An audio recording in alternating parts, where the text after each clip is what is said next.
X-ray computer tomography is not the only technology that is being used for non-destructive inspection. There are other technologies such as ultrasonic, for example. But the thing is, those technologies might be limited in terms of resolution and penetration depth. So that's why X-ray computer tomography is one of the best technologies to do non-destructive inspection of manufacturing parts today. Not only with high resolution capabilities and the ability to measure internal cavities inside of the part, but also the ability to do highly accurate dimensional measurements.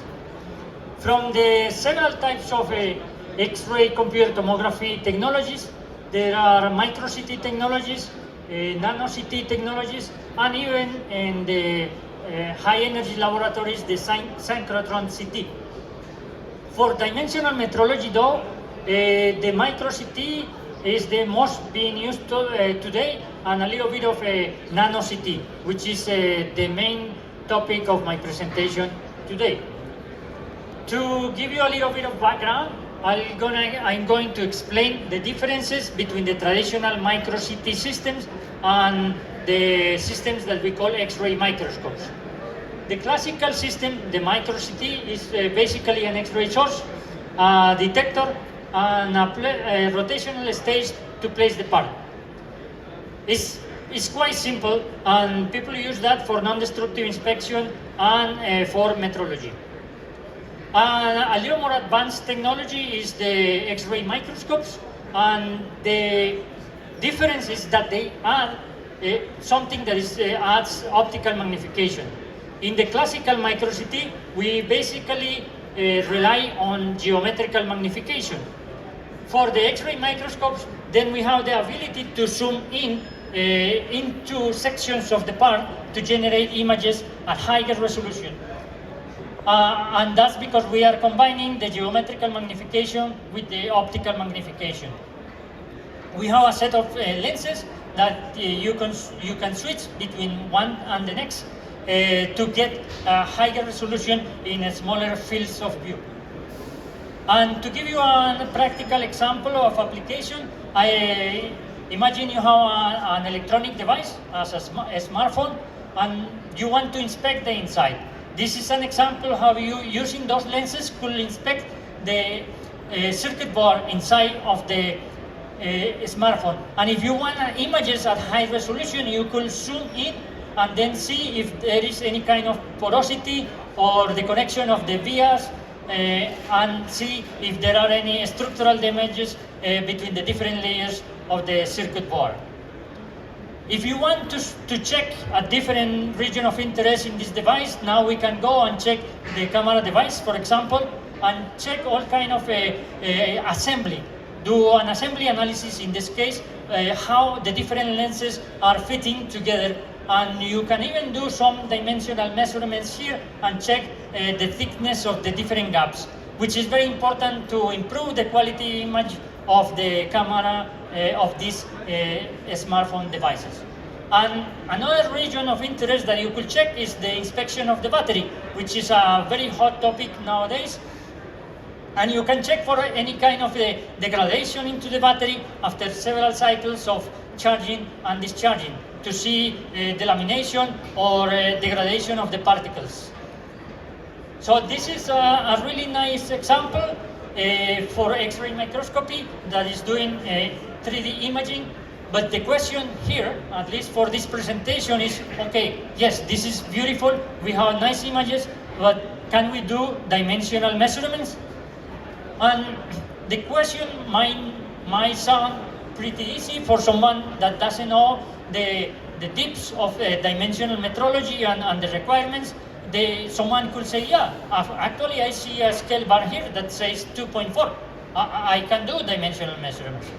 And the answer is, yeah, but someone that knows the tips of dimensional metrology is going to start asking, how accurate is that measurement? Yeah, is there a maximum permissible error associated to that measurement? Do you have an uncertainty budget or not? And that's why we need to go a step further additional from doing 3D imaging, and is collecting some type of data to see how accurate those dimensions are. We have done that with X-ray system. This is the X-ray microscope from the size X-ray line, and in particular we are doing the 620. This is how the workflow looks like. Basically, we create a small artifact that we are putting in for a specific lens. We are using the 4X in this case, and we are going to put that in the field of view, scan it, and compare against reference data that was collected by National Institute of Metrology, in this case METAS, the National Institute of Metrology in Switzerland. It's very important we do that, because yes, we are going to take measurements with the X-ray microscope, but we need to compare that against data that has been collected with a higher accuracy. And this case this is the case of data that comes from METAS, because they can measure that with an uncertainty in the order of 140 nanometers, so way below the micrometer range. And what you see in this table is a comparison between the data that we collected with our X-ray microscope and the METAS data. The deviations between the two, the set of data, are below 1 micron, which is really, really good. We are specifying the distances from center to center in the spheres. These spheres are made of ruby. They are very small, and we are providing a maximum permissible error for the X-ray Versa of 1.9 micrometers plus L over 100. You can see that those are the red lines, and the data is actually much better than that maximum permissible error, but as a manufacturer, we have to provide a maximum permissible error that is valid for systems that are going to be installed in different environmental conditions, different countries. So that's why we leave a little bit of room there. How we came with the idea of doing this artifact? It comes from several investigations we have done in the past for other types of systems, the metrotomes, which are specifically designed for metrology, and science has a long tradition in metrology, so we really know how to do this. Plus, those are artifacts that you can also read in the literature. Other people are using to do dimensional metrology with CT. Here you see the dimension of the larger artifacts that are used for the metrotome systems, and then you see the dimension of the XRM check phantom, which is covered by a cylindrical diameter of around 4 millimeters. It's really small. What we want to measure here is a trumpet plot, as the one you already saw, which I'm gonna show a little bigger here. And you can see the phantom. It's very tiny. It actually fits in the tip of a finger. So you can realize how small this phantom is. The data I already kind of mentioned, the difference that we have and how good they are. And to do this for dimensional metrology, you can do a calibration in a daily basis or in a weekly basis in the X-ray microscope. And we're recommending this because in fact, you can still use the X-ray microscope for other kind of tasks of 3D imaging. But accuracy is not the only thing that people concerned with dimensional metrology worries about. They also ask, okay, nice, you have a good accuracy verification. What about repeatability? So that means that you have to collect data from several scans. And we did collect 30 different scans on the same artifact, and we measured those distances over and over again and compared the data. So that's what you see here, and I'm showing the length measurement for the longest distance in this artifact. So this is the same measurement over 30 different scans, and you can see how well it repeats. If you realize that this is 3.605 and this is 3.606, so there is 1 micron in between, and the data kind of are between plus or minus half a micron. The repeatability is good, and the reproducibility is good as well when you compare data from one system to another. So we tested 3 different systems. You see here blue, red, and blue for 3 systems. We did for more, but I am simplifying the data here. And you can see that there is some variation from system to system, which is to expect, because they are in different rooms, so different environmental conditions. The reference data from Metas is the black dots, or the black cross. And this is how it works in reality. When you see the software, the first thing that a user will have to do is to create a distortion map of the detector, and that's what is happening in here. Once the user do that to correct for any distortions that the X-ray detector might have, then you can put the phantom. The phantom sits in the field of view. The field of view is limited to a region in the order of 5 millimeters diameter, cylindrical volume. And what we are going to measure is center-to-center distances, collect 3-dimensional data with X-rays, and then compare to the reference data that we have collected from Metas, which is certified and has an uncertainty of 0.14 micrometers or 140 nanometers.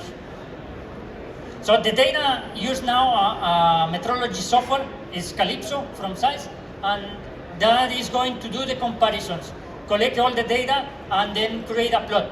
That trumpet plot that I showed at the beginning, and if the data falls below the red lines, then the user is good to go to do dimensional measurements with the X-ray microscope. You see the data actually falls below half a micrometer, which is really good. Here is a simplification of the workflow. If a user wants to use the system to do 3D imaging only, then they will use the external loop, not worry about the calibration for dimensional metrology, scan the samples, reconstruct the data, then do a surface determination for creating the images, and do the imaging. But if they want to do dimensional measurements, then they will have to add this internal loop before to rely on the actual dimensional data. This internal loop is the one that is going to apply the corrections in the system to make sure that the dimensional data that you collect after finishing the external loop is correct. So the data that you collect is accurate. And that's why this calibration phantom is very important to add into the workflow of 3D dimensional imaging with X-ray microscopy. This is an example of another set of data that we collected, and you can see how the data is between the green lines that are below 1 micrometer, and this is the maximum permissible error. The question that you might have is, okay, what happens if I don't run this calibration? Where the data will be? And you can see that in here. So what is going to happen is that as the dimension of the length that you are measuring grows, the deviation of the data also deviates. So it has a larger error. So this will be the type of error that you will experience if you don't do these corrections. And that's what this workflow is helping you with the data. It's going to correct the data to make sure that when you reconstruct the 3-dimensional data, the dimensions are accurate. So this is how you can go from a system that was created mainly for 3D X-ray imaging at high resolution, and now on top of that you could add dimensional metrology. Do dimensional measurements in the 3D data and rely on that data because it's accurate. The applications, there are several, which of course I already showed, the application of the camera lenses that people use to measure the dimensions of the lenses, the gaps that are between the lenses, the centration of the lenses, and perhaps the alignment of those lenses. But it can also be used for small plastic connectors. If you remember, we use this for a small field of view in the order of 5 millimeters. So they are really small parts with features that are very hard to inspect with any other type of dimensional metrology device. If you see this fuel injector, for example, it's very challenging to inspect that with a tactile probe, because then you will have to have a tiny probe that goes into the cavities and do the measurements. That's a very challenging task nowadays for tactile CMMs. Neither for an optical system, because the optical system cannot see inside. So X-rays is in a unique position in terms of inspecting these types of internal features. And now with the addition of the metrology package, you can measure all of those non-destructively. In addition to do dimensional measurements, you can inspect for other kind of defects like porosity or the typical material defects that you might inspect with X-rays in non-destructive inspection. So the applications varies from small plastic connectors, camera lenses, fuel injectors. I was talking yesterday in the CIM, and they talk about some applications of microfluidics, which also could be a nice application for this package. It is a summary of the application. Basically, we preserve the unique features of the 3D X-ray microscopes, the size X-ray line. It's still a high-resolution X-ray computer tomography system or microscope, but now it can reveal and measure small features very accurately. So now you can do high-precision metrology and do a simple calibration workflow. With the highest accuracy specifications, if you remember, we specify a maximum permissible error of 1.9 plus L over 100 micrometers. When you read in the literature, the typical maximum permissible errors specified by other manufacturers are in the order of 4 or 9 micrometers. So this is the best accuracy specification for an X-ray 3D imaging measuring system. And it's the only solution of its kind, meaning that you combine microscopy, 3D X-ray imaging with metrology. This is a simplification or a summary of the workflow, how we do it, just so you remember a little bit of what the presentation was about. Because we have been manufacturing at size these X-ray systems for a long time, and the MTX or the metrology extension is a new package. It can be upgraded to 520 or 620 versions that any customer might have in the field. And that makes sure that customers that already own systems don't miss on new advancements of technology. And we typically do this with other kind of packages that we launched, like the recent Deep Recon and the new 630 Versa that we launched. There will be a path of a possibility to upgrade from 520 or 620 to 630. And there are several other applications here, which is not just about metrology. We can do assembly analysis, electronics inspection, porosity analysis, part design analysis, which is metrology, dimensional metrology, structural assessment of additive manufacturing, aging analysis like batteries, fiber analysis in any kind of other products. And we address different markets, including electronics, battery assemblies, aluminum casting, additive manufacturing, etc. Today, I have spoke basically about the 3D X-ray microscope, but this slide is just to make sure that you remember that we have other products in the X-ray line that include the metrotomes, classical system that we use for metrology for larger parts and with higher penetration capabilities. We have the Volume Max for fast inspection and inline inspection, and we also have the Bosello line, which is mostly 2D for inspection of castings also in the shop floor, very high throughput. With this, I think I'm gonna finish here and give you some option for questions.